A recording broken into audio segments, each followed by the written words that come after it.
नमस्कार, मैं पीयूष बड़ी अवस्थी। आप देख रहे हैं इंडिया जंक्शन। 2024 के चुनाव को लेकर निर्वाचन आयोग ने घोषणा तो कर दी, लेकिन इस बीच आजमगढ़ की सीट को लेकर भाजपा और समाजवादी पार्टी में तेजी देखी जा रही है। कभी आजमगढ़ की सीट समाजवादी पार्टी का गढ़ मानी जाती थी, लेकिन अब आजमगढ़ की सीट पर हुए उपचुनाव में आजमगढ़ की सीट भाजपा के हाथों चली गई। अब अखिलेश ने एक ऐसा प्लान तैयार किया है जिसमें अखिलेश ने एक ऐसे शख्स को मैदान में उतारा है जो मुस्लिम और यादव वोटर को समाजवादी पार्टी के खेमे में ला सकता है। क्या है मुस्लिम और यादव का तालमेल? देखिए इंडिया जंक्शन की इस स्पेशल रिपोर्ट में अखिलेश का मास्टर स्ट्रोक MY।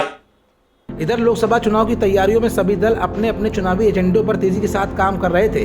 वैसे में कल की तारीख सभी दलों के लिए धड़कनों की गिनती को बढ़ाने वाला था। जैसे जैसे एनडीए और इंडिया गठबंधन अपनी अपनी सांठगांठ तेजी के साथ करने में लगे हैं, वैसे वैसे सबके मन में कयास लगाए जा रहे थे कि आखिर कब लोकसभा चुनाव की तारीख का ऐलान होता है। आखिरकार लोकसभा चुनाव 2024 की तारीखों का ऐलान हो गया है। उत्तर प्रदेश में लोकसभा चुनाव के सभी 7 चरणों में मतदान होंगे, जो 19 अप्रैल से शुरू होकर 1 जून को समाप्त हो जाएंगे।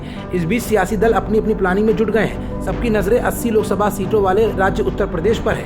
शायद सभी दलों को मालूम है कि केंद्र की चाबी ढूंढने का रास्ता उत्तर प्रदेश से होकर गुजरता है। इसका मतलब साफ है कि अगर किसी भी सियासी दल को केंद्र में सत्ता हासिल करनी है तो उसे यूपी में ज्यादा से ज्यादा सीटें जीतनी होंगी। और इसी उत्तर प्रदेश में एक ऐसी सीट भी है जो बीजेपी, समाजवादी पार्टी और कांग्रेस सभी के लिए बड़ी चैलेंजिंग सीट है, या यूं कहें कि नाक की सीट बन चुकी है। अब आपके मन में ये सवाल आ रहा होगा कि आखिर पूर्वांचल की वो कौन सी ऐसी सीट है जिससे भाजपा और पूरा इंडिया गठबंधन परेशान और हैरान सा दिख रहा है।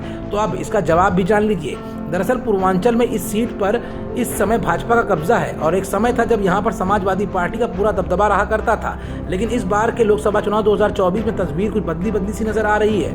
आजमगढ़ में क्या कुछ होने वाला है और क्या बन रहे हैं यहाँ नए समीकरण, इंडिया जंक्शन की ये रिपोर्ट आज आपको ये दिखाएगी भी और बताएगी भी। दरअसल मुलायम सिंह के समय से आजमगढ़ लोकसभा सीट सपा का गढ़ मानी जाती थी। 2019 में अखिलेश यहाँ से सांसद चुने गए, मगर 2022 के यूपी विधानसभा चुनाव में करहल से विधायक बनने के बाद अखिलेश ने संसद की सदस्यता से इस्तीफा दे दिया था।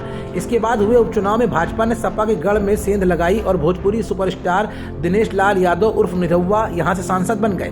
निरहुआ ने अखिलेश के चचेरे भाई धर्मेंद्र यादव को चुनाव में हरा दिया था। आजमगढ़ उपचुनाव में तब ये कहा गया कि सपा की हार की वजह बसपा प्रत्याशी गुड्डू जमाली बने थे, जबकि असलियत यह है कि गुड्डू जमाली के लड़ने से मुस्लिम वोटों का बंटवारा हुआ था, जिसका फायदा निरहुआ को मिला था। तब सियासी जानकारों ने यही बात कही थी कि मुस्लिम वोटों के बंटवारे की वजह से धर्मेंद्र उपचुनाव हार गए थे। मतलब साफ है कि गुड्डू जमाली ही समाजवादी पार्टी के लिए सबसे बड़ा व्यवधान बन गए थे। लेकिन अखिलेश ने जैसे ही इस बार इंडिया गठबंधन की कमान संभाली, वैसे ही उन्होंने एक बड़ा दांव खेला और वो दांव था गुड्डू जमाली को बसपा से समाजवादी पार्टी में लाना। अब अखिलेश ने बसपा नेता गुड्डू जमाली को अपनी पार्टी में शामिल कर लिया है और साथ ही साथ उन्हें MLC पद भी दे दिया है। ऐसा करने से सपा का MY मुस्लिम यादव समीकरण यहाँ फिर से मजबूत हो सकता है। इसी आधार पर सियासी गलियारों में चर्चा ये भी है कि अखिलेश यादव ने आजमगढ़ का अपना किला वापस लेने के लिए इस बार बेहद मजबूत प्लानिंग कर ली है।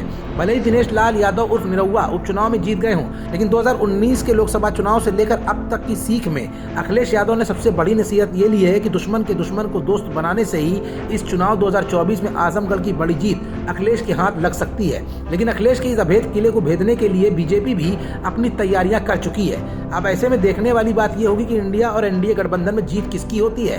फिलहाल आजमगढ़ सीट पर मुकाबला बेहद रोमांचक हो चुका है और इस बेहद रोमांचक मुकाबले का विनर कौन होगा, इंडिया गठबंधन या फिर एनडीए, ये भी जून के महीने यानी लोकसभा चुनाव 2024 के रिजल्ट्स आने के बाद साबित ही हो जाएगा। खबरों से जुड़े रहने के लिए सब्सक्राइब करें हमारा चैनल इंडिया जंक्शन।